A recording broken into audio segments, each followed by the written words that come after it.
In this FieldWise tutorial, we will discuss how to create an install form. After installing and testing the device, select Device Diagnostics from the Pivot Details page. If the device is not already assigned to the farmer's account, do so now by selecting Assign Devices. Select the customer's account and then Assign Devices. The device ID has been pre-populated. On the Diagnostics page, select Create Install Form.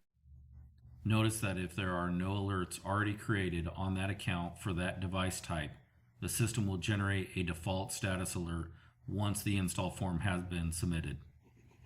Select the action that applies. Select New if this is a new install.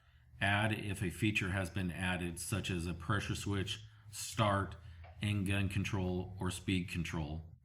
Repair if maintenance has been performed, or remove if the device has been removed from the location. If there is a trade-in, the brand of the trade device must be selected. The serial number of the competitor unit needs to then be entered in the space provided. A link is provided which explains how to decommission trade-ins and the proper pictures to take in order to get credit.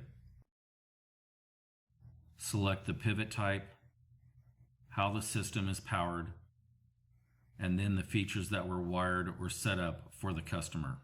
In the Notes area, type a brief description and anything important to be noted about the installation. To submit the install form, something must be entered into this field. Click the Pictures box to add install pics. Clicking here should open your photos library on your phone or device.